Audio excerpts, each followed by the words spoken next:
11th class के math में आज हम लोग नए स्टार्ट करने वाले हैं एक नया चैप्टर परमुटेशन एंड कॉम्बिनेशन। बहुत ही शानदार चैप्टर है, ध्यान से मेहनत से बच्चों समझना है। तो टॉपिक क्या है? तो टॉपिक है बच्चों, चैप्टर का नाम है परमुटेशन एंड कॉम्बिनेशन, जो एनसीईआरटी के हिसाब से एक्सरसाइज 7 है और इसको बहुत ही प्यार से, बहुत ही बढ़िया से हम लोग को समझना होगा। इस टॉपिक को समझने के लिए सबसे पहले हम एक टॉपिक को समझते हैं, फैक्टोरियल एन क्या है। फैक्टोरियल एन, इसे हम लोग इस तरह से फैक्टोरियल एन या इस तरह से एन फैक्टोरियल भी पढ़ते हैं। फैक्टोरियल एन क्या है समझोगे? The product of n consecutive integers starting from 1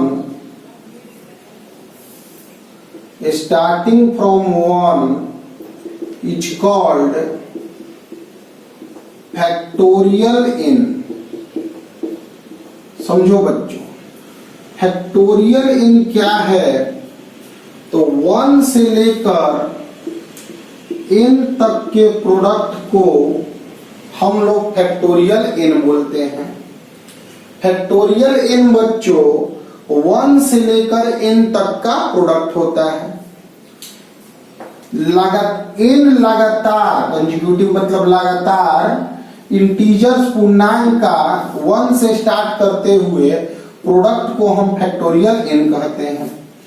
मतलब फैक्टोरियल 10 लिखा हुआ है का मतलब 1 2 3 4 5 6 7 8 9 और 10। फैक्टोरियल 6 लिखा हुआ है का मतलब 1 2 3 4 5 6। फैक्टोरियल 3.5 लिखा हुआ है मतलब नॉट पॉसिबल, पॉसिबल नहीं है। फैक्टोरियल -3 लिखा हुआ है मतलब नॉट पॉसिबल। मतलब फैक्टोरियल n जो है, n जो होना चाहिए वो इंटीजर होना चाहिए और पॉजिटिव इंटीजर होना चाहिए। अगर फैक्टोरियल 7 है तो इसे 7 6 5 4 3 2 1 भी लिख सकते हो। मतलब 1 से लेके 7 तक प्रोडक्ट करो या 7 से लेके 1 तक प्रोडक्ट करो, फैक्टोरियल 7 होगा। इसको 7 इंटू 6 इंटू फैक्टोरियल 5 भी लिख सकते हैं। 7 इंटू 6 और 1 से लेके 5 का प्रोडक्ट को फैक्टोरियल 5 लिख सकते हैं। इसे 7 इंटू फैक्टोरियल 6 भी लिख सकते हैं। मतलब जहां पे रुकना है वहां फैक्टोरियल लगा सकते हैं। मतलब बच्चों फैक्टोरियल 8 अगर होगा तो इसे 8 इंटू 7 इंटू फैक्टोरियल 6 लिख सकते हैं। मतलब फैक्टोरियल n अगर है तो n एक पीछे हटे n-1, फिर एक पीछे हटे n-2, यहाँ फैक्टोरियल लगा दी। पीछे हटते जाना है, एक अलग पीछे हटते जाना है, जहां मन है रुकने का वहां फैक्टोरियल लगा दो। इस तरह से फैक्टोरियल n को n इंटू n-1 का फैक्टोरियल भी हम लिख सकते हैं। ध्यानपूर्वक मेहनत से फैक्टोरियल n के बारे में तुम जान गए। अब बच्चों हम आगे टॉपिक को बता रहे हैं। इसमें एक छोटा सा बात और बता देते हैं बच्चों कि अगर हम n के जगह 1 रखते हैं तो फैक्टोरियल 1 इंटू फैक्टोरियल 0। फैक्टोरियल 1 का मतलब हो गया 1 और यहाँ फैक्टोरियल 0, तो फैक्टोरियल 0 बराबर 1 होता है। बहुत इंपॉर्टेंट बात है कि फैक्टोरियल n अगर डिफाइंड है तो n पॉजिटिव इंटीजर होता है। 0 1 2 3 मतलब 0 पर भी डिफाइंड होता है और फैक्टोरियल 0 का वैल्यू जो होता है 1 होता है।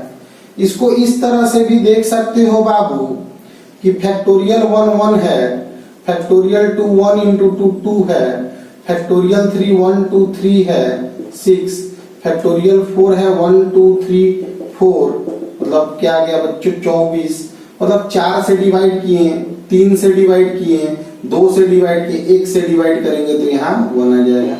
तो फैक्टोरियल 0 बराबर 1 आता है। इसको नोट कर लो, बहुत इंपॉर्टेंट बात है, ध्यान से बढ़िया से एक सेट चलता है, उस सेट को लिख दिए। अब आगे टर्म आता है धीरे धीरे करके, पूरे टर्म्स को धीरे धीरे करके इसमें हम लोग समझ जाएंगे, पूरा बेसिक को क्लियर कर लेंगे, फिर हम इसको आगे बढ़ेंगे। ध्यान से मेहनत से पूरे चैप्टर को सीखना और समझना है बच्चों। अब अगला टर्म आता है इसमें, अगला टर्म आता है इसमें क्या, तो fundamental principle of counting. Fundamental principle of counting क्या है, मतलब गिनने का सबसे फंडामेंटल सिद्धांत क्या है, इस बात को समझेंगे।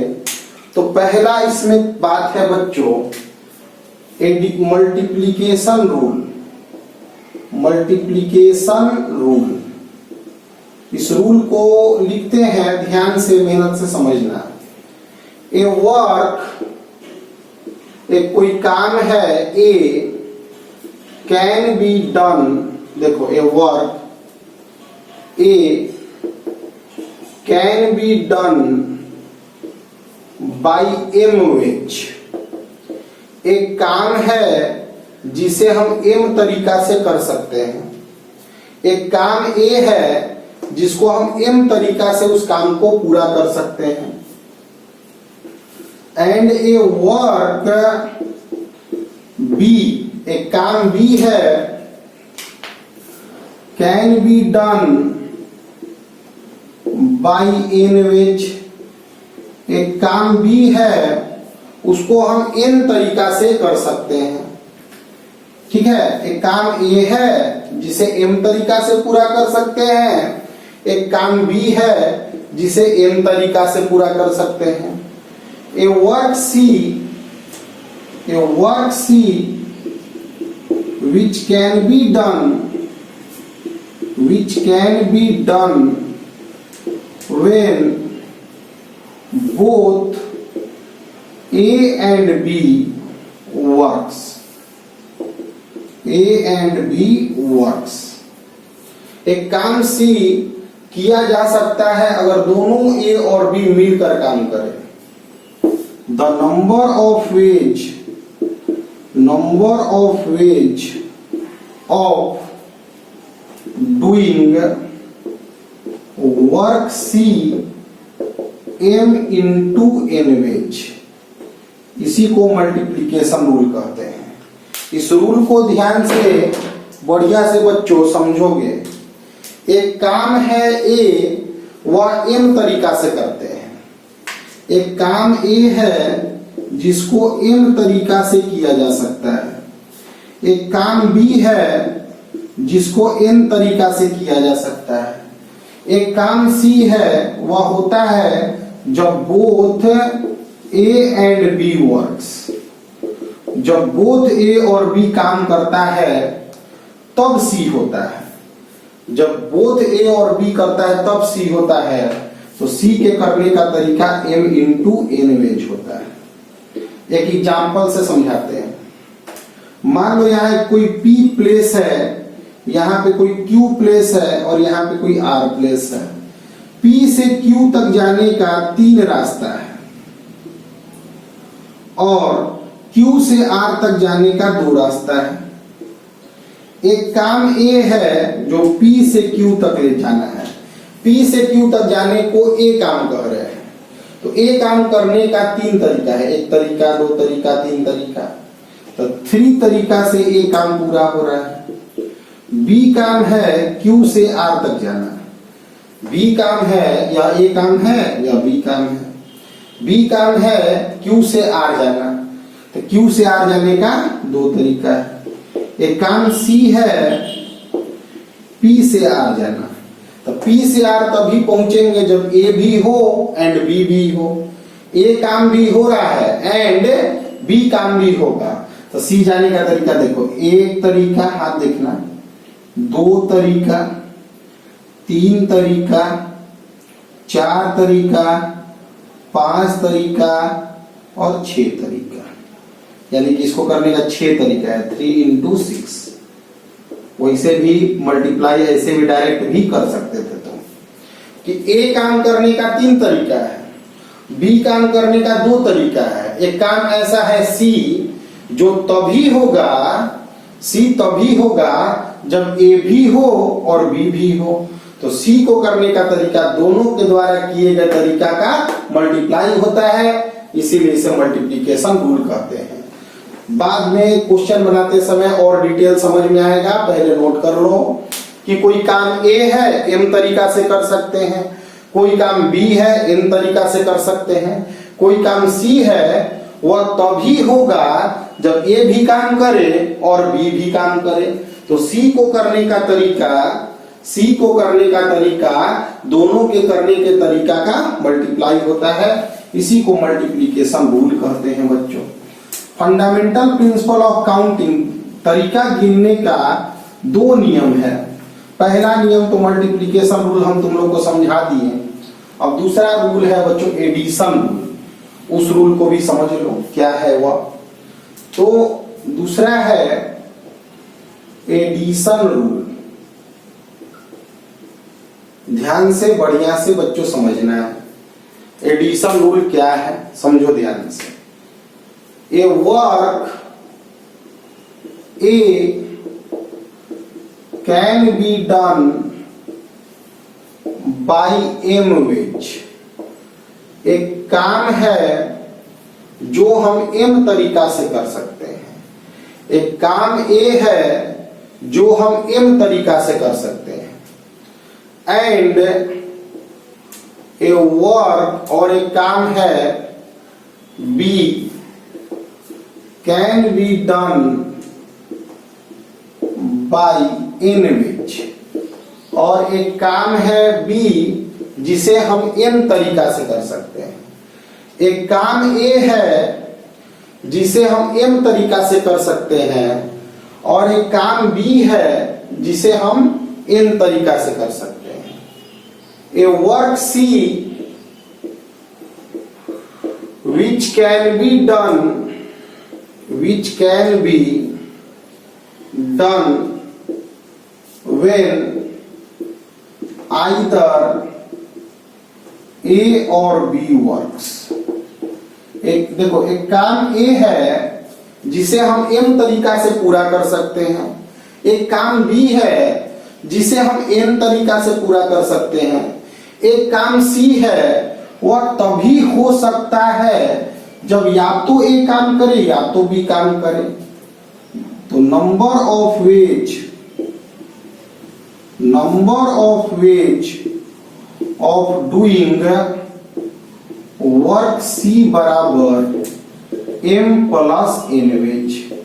तो C को करने का तरीका M प्लस N तरीका होगा, C काम को करने का तरीका M प्लस N तरीका होगा। बहुत ही इंपॉर्टेंट बात है बच्चों, ध्यान देना इसको। मतलब एक आदमी का मर्डर करना है, समझना, ए इसका मर्डर 3 तरीका से कर सकता है, कोई 3 तरीका से ए इसका मर्डर कर सकता है। ए काम को करने का तरीका 3 तरीका है, बी इसका मर्डर 2 तरीका से कर सकता है, ठीक है।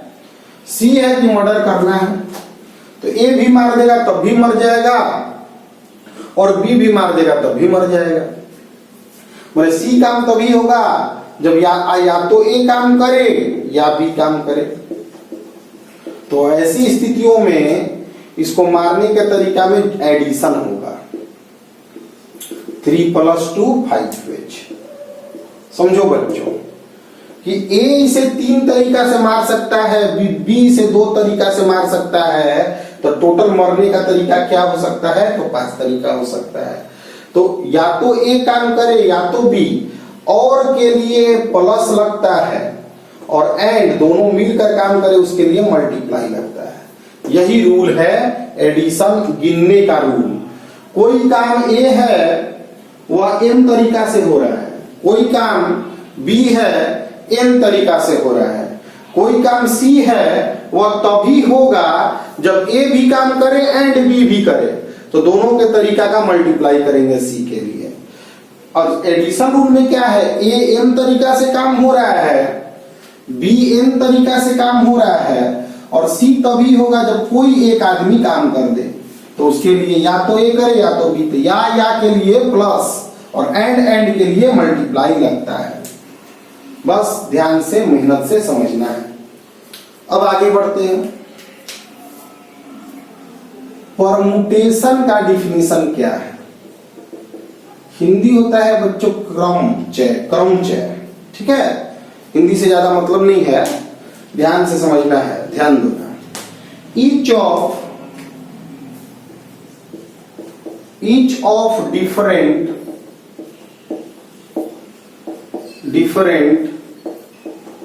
arrangement which can be made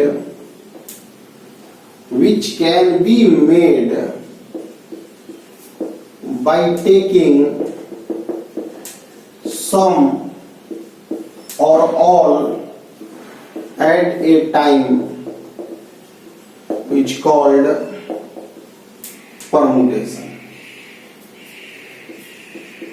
देखो लिखा हुआ चीजों को जल्दी समझ में नहीं आता है, इसी बात को समझाना पड़ता है। देखो 3 चीज दिया हुआ है, 3 थिंग्स गिवन है, 3 चीज दिया हुआ है, 3 चीज दिया हुआ है ए बी सी, ठीक ना, 3 चीज दिया हुआ है ए बी सी, कर तीनों को साथ में लेके सजाओ, टेकन 3 एट ए टाइम, तीनों को एक साथ लेके सजाओ, कैसे कैसे सजावट होगा, ए बी सी होगा, ए सी बी सजावट होगा, बी ए सी होगा, बी सी ए सजावट होगा, सी ए बी होगा, सी बी ए होगा, ठीक है। तो यही सब सजावट को हम परमुटेशन कहते हैं। तो कितने सजावट बने? तो 6 परमुटेशन बने, ठीक है बात। अगर 2 को साथ में लेके सजाते हैं, टेकन 2 एट ए टाइम, दो को एक साथ लेके सजाते हैं, तो ए बी सी दिया, तो ए बी ले लेते हैं तो बी ए लेते हैं, सी बी ले लेते हैं तो बी सी लेते हैं, ए सी ले लेते हैं तो सजाते हैं तो सी ए ले लेते हैं, इस तरह सजावट होता है। Taken 1 at a time, 1 at a time, एक बार में एक लेते हैं तो सजावट होता है, ए होता है, बी होता है, सी होता है। तो देखो ईच ऑफ डिफरेंट अरेंजमेंट, प्रत्येक अलग अलग सजावट, विच कैन बी मेड, जो कि बनाया जाता है, बाई टेकिंग सम, कुछ को ले लो, मतलब 2 को ले लो, 1 को ले लो, या सब को ले लो at a time, it's called permutation. दिए हुए चीजों में से कुछ को चुनकर सजावट बनाओ या सब को चुनकर सजावट बनाओ, उसी को हम परमुटेशन कहते हैं। अगर मान लो 4 चीज दिया हुआ था, 4 थिंग्स गिवन थे, 4 things given A B C D, taken 2 at a time, 2 को एक साथ लेके सजाना है, ठीक है, 2 को एक साथ लेके सजाएं, A B, A C, A D, B C, B D, C D, B A, C A, D A, C B, D B, D C, इतने सजावट बने। तो जितने सजावट बन रहे हैं वही परमुटेशन है। परमुटेशन को डिनोट किया जाता है, इट इज डिनोटेड बाय, ध्यान देना, डिनोटेड बाय एनपीआर, इसे हम एनपीआर से डिनोट करते हैं। एन मतलब है नंबर ऑफ थिंग्स गिवन, दिए हुए चीजों की संख्या, दिए हुए थिंग्स की संख्या, आर है number of things taken at a time, एक बार में लिए गए चीजों की संख्या है आर, और पी रिप्रेजेंट कर रहा है परमुटेशन को। परमुटेशन का मतलब होता है सजावट, सजावट को लिखते हैं अरेंजमेंट, ठीक। इसमें संख्या है, नंबर है, तो एन आर इंटीजर होना चाहिए, पॉजिटिव इंटीजर, निगेटिव तो हो नहीं सकता है। एन हमेशा आर से बड़ा होना चाहिए, दिया गया चीज ज्यादा होगा, लिया गया चीज कम होगा। इस बात को समझो, इसका मतलब है 3p3, तीन चीज दिया हुआ था, तीन ले लेके सजा रहे थे, तो कितने सजावट बने? तो 6 सजावट बने। तो 6 लिख दिए यहाँ पे। तीन चीज दिया हुआ था, तीन तीन लेकर सजाए तो 6 सजावट बने। तीन चीज दिया हुआ था, दो दो लेकर सजाए तो 6 सजावट बने।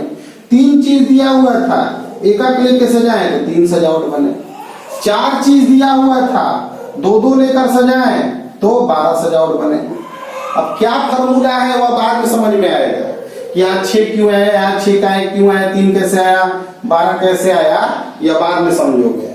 यानी कि पहले गिन गिन के सजावट बनाना है। प्रत्येक डिफरेंट सजावट दिए गए चीजों को, मैंने तुम्हारे पास 4 लड़के दिए हैं, चारों लड़कों को इधर उधर करके सजा रहे हो, सजा के इधर बटा दिए, इधर बिठा दिए, इधर बिठा दिए, तो सजावट को ही हम लोग परमुटेशन कहते हैं। प्रत्येक डिफरेंट सजावट को परमुटेशन कहा जाता है। बहुत ही इंपॉर्टेंट टॉपिक है बच्चों, ध्यान से नोट करो। 3p3 का मतलब 3 चीज दिया हुआ है ABC, और 3 को लेकर सजा रहे हैं, तो कितने सजावट बने? 6 आंसर आ गया। 3p2 का मतलब 3 चीज दिया हुआ था, दो को लेकर सजाए, कितने सजावट बने? 6 लिख दिए। 3 चीज दिया हुआ था, एक एक लेकर सजाए, 3 बना।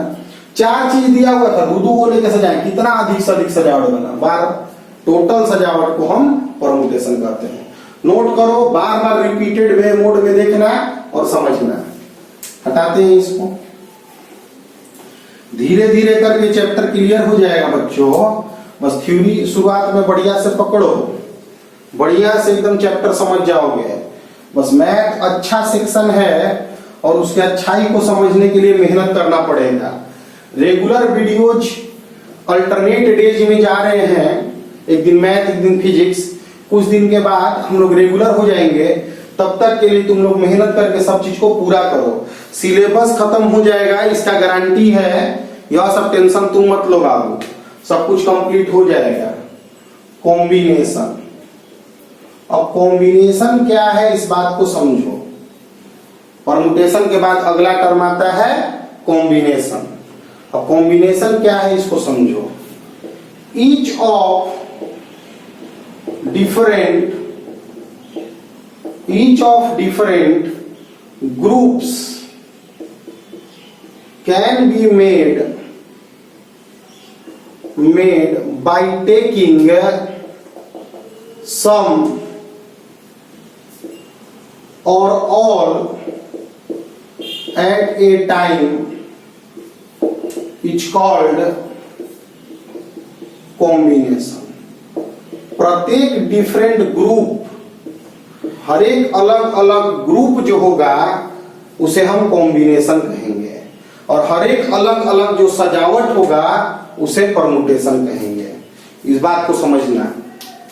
देखो, इट इज डिनोटेड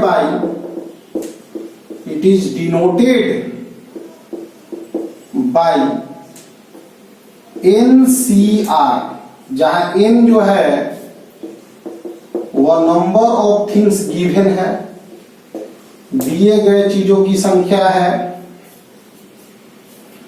R जो है number of things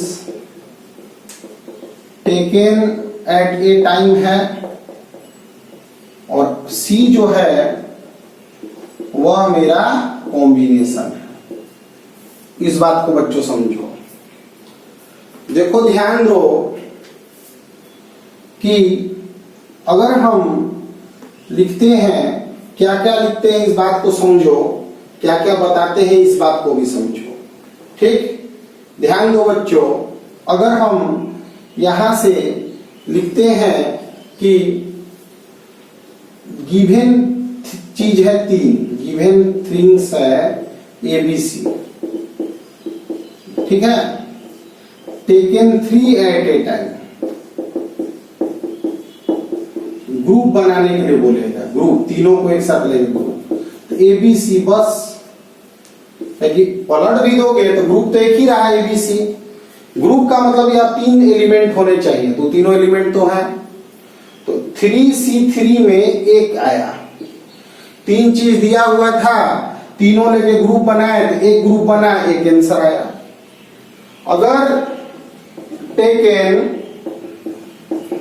2 at a time होता दो को एक साथ लेते हैं तो ग्रुप क्या क्या बनता है? एक ग्रुप बनता ए बी का ग्रुप, एक ग्रुप बनता ए सी का ग्रुप, एक ग्रुप बनता बी सी का। मतलब 3C2 का मतलब 3 आया। तीन चीज दिया हुआ था, दो दो को लेकर, मतलब दो दो को लेकर अगर हम ग्रुप बनाए तो 3 आया। यहाँ पे एक नोट पॉइंट याद रखना, A B and B A are same group. A B और बी ए सेम ग्रुप है। ए बी एक ग्रुप है जिसमें ए और बी है, बी ए ग्रुप है जिसमें बी और ए है, लेकिन सेम है। और A B and B A are different arrangement, are different arrangement.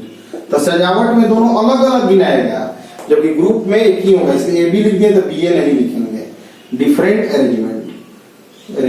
इसका मतलब ऑर्डर, क्रम का मतलब नहीं है। ग्रुप में कोई ऑर्डर नहीं होता है और सजावट में ऑर्डर होता है। ठीक है, मान लो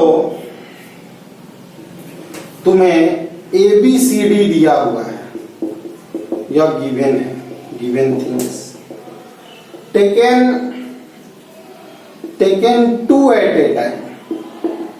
दो को एक साथ ले रहे हैं। दो को अगर एक साथ लेते हैं, दो को बच्चों अगर एक साथ लेते हैं तो ग्रुप मेरा क्या होगा? ए बी एक ग्रुप हुआ, एक ए सी ग्रुप हुआ, एक ए डी ग्रुप हुआ, एक बी सी ग्रुप हुआ, एक बी डी ग्रुप हुआ, एक सी डी ग्रुप हुआ, और कुछ नहीं ग्रुप बनेगा। और बनेगा तो सी बी डी भी बनेगा, तो ये कहीं हो जाएगा। तो 4C2 बराबर 6 आ गया। तो देखो आज हम तुम लोग को बताए फैक्टोरियल क्या है, multiplication rule, addition rule, fundamental theorem of counting में क्या होता है, परमुटेशन क्या होता है, कॉम्बिनेशन क्या होता है। आज हम सिर्फ डिफिनीशन सिखाए हैं और इस डिफिनीशन को बढ़िया से बच्चों समझकर आगे अगले क्लास में हम लोग और इसमें क्वेश्चन प्रॉब्लम सिखाएंगे। तब तक के लिए नोट्स बना लेना, मेहनत करते रहना और आगे बच्चों बढ़िया से वीडियोज बना बना के इसमें डालेंगे, लेकिन थ्योरी को कंप्लीट समझना। ठीक है, रिपीट करके बच्चों देख लेना। मिलते हैं अगले क्लास में।